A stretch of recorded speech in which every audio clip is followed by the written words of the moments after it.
Muy buenos días, familia. Aquí seguimos un día más, una mañana más de jueves para seguir compartiendo la palabra del Señor, que hoy va a estar basada en el versículo 8 del capítulo 8 del Evangelio de Mateo, que dice así: Respondió el centurión y dijo: Señor, no soy digno de que entres bajo mi techo, solamente di la palabra y mi criado sanará. Después que Jesús le dijera a este hombre de ir a su casa para sanar a su criado, nos encontramos con esta peculiar respuesta del centurión. Lo primero que notamos es que vuelve a repetir una vez más la palabra Señor, haciendo referencia a la autoridad de Jesús. No fue algo que dijo en el versículo 6 bajo una emoción, sino que vuelve nuevamente a reiterar, a recalcar que considera a Jesús como el Señor de su vida.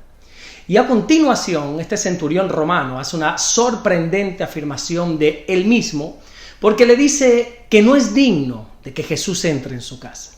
Fíjate, porque no le está diciendo que su criado no es digno de la presencia de Jesús, sino que no es digno él mismo de que Jesús entre bajo su techo. Y digo que esta afirmación es muy sorprendente porque estamos hablando aquí de una persona bastante importante, con autoridad. Estamos hablando de un hombre que estaba al frente de 100 soldados romanos. No solamente tenía autoridad, sino que esta persona estaba bastante acomodado económicamente hablando, debido a su puesto de trabajo, por supuesto. Pero aún así reconoce que él no es nadie, ni nada, frente a Jesús. Sin duda alguna, este hombre nos está dando una lección de humildad a todos nosotros. Mientras que mucha gente le tenía máximo respeto a este centurión, sin embargo, encontramos que este centurión le tenía un máximo respeto al Señor. Creo que deberíamos aprender bastante de la humildad de este hombre a la hora de acercarse a Jesús.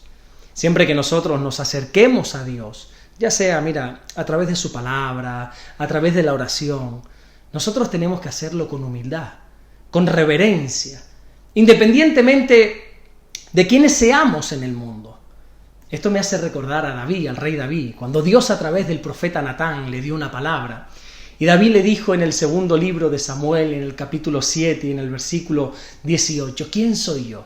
¿Qué es mi casa para que tú me hayas traído hasta aquí? Y aquí ya no estamos hablando de un centurión, sino que estamos hablando de un rey. Pero también tenía la misma condición de humildad cuando se presentaba delante de Dios.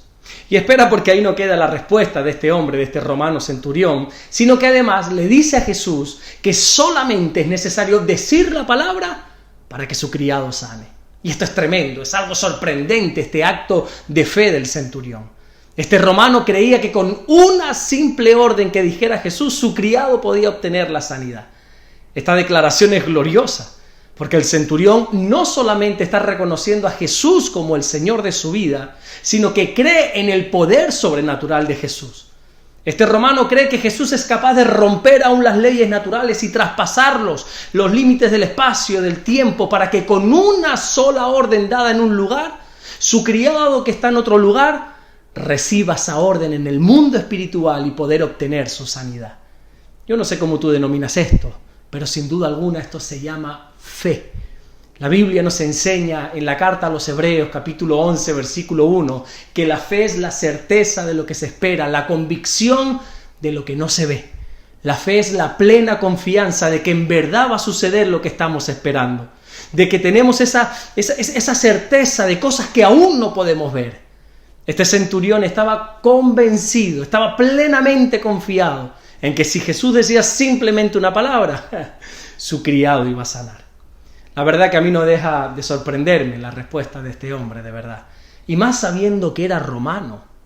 Este hombre tenía tanta fe en Jesús y tanta fe en la palabra, que no dudó por un instante en decir públicamente que simplemente dijera la palabra.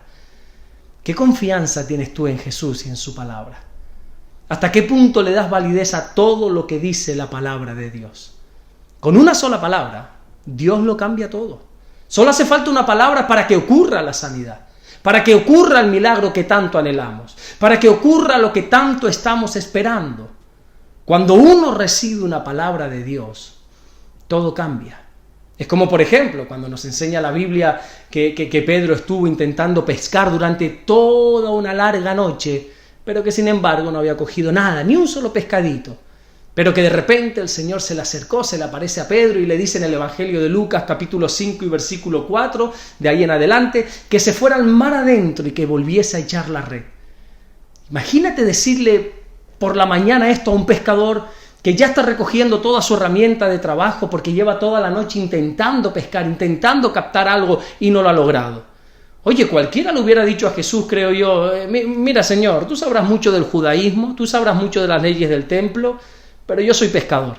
Yo conozco a la perfección este mar y llevo horas y horas intentando sacar algo y ha sido imposible. Así que permíteme que te diga que ya echaré la red en otra ocasión. Pero sin embargo Pedro es obediente a Jesús y le dice que volverá a echar la red, pero que esta vez lo hará en su palabra. Esta vez Pedro va a salir a pescar con una palabra de Dios y no en sus propias fuerzas. Y yo creo que ya todos conocemos la historia, ¿verdad? La Biblia nos enseña cómo las redes empezaron a romperse, a llenarse de peces, a tal grado que se empezaron a romper y los pescadores tuvieron que avisar a todas las barcas que estaban a su alrededor para llamarlas, para decir, vengan, vengan y compartamos esta gran pesca milagrosa. Así funcionan las cosas.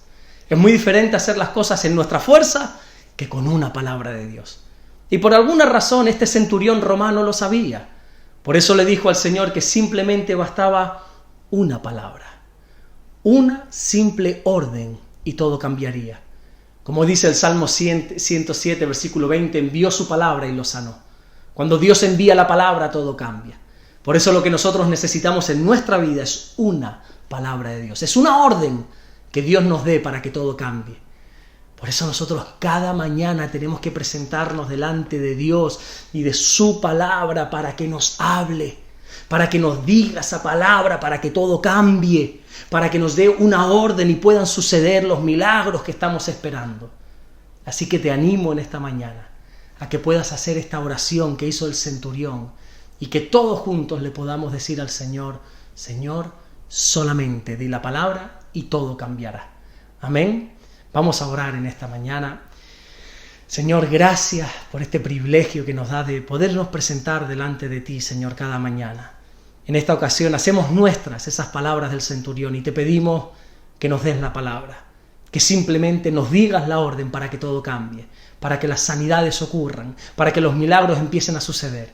Solamente di la palabra y con eso bastará, mi Dios.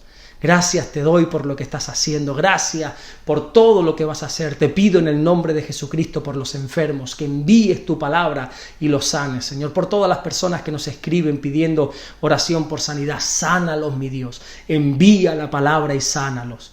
Gracias por todo lo que estás haciendo y por todo lo que vas a hacer. En el nombre poderoso de Jesús. Amén. Que Dios te bendiga, nos vemos mañana viernes, si así Dios nos lo permite y nos vuelve a dar este enorme privilegio de compartir su palabra. Mañana nos vemos, Dios te bendiga.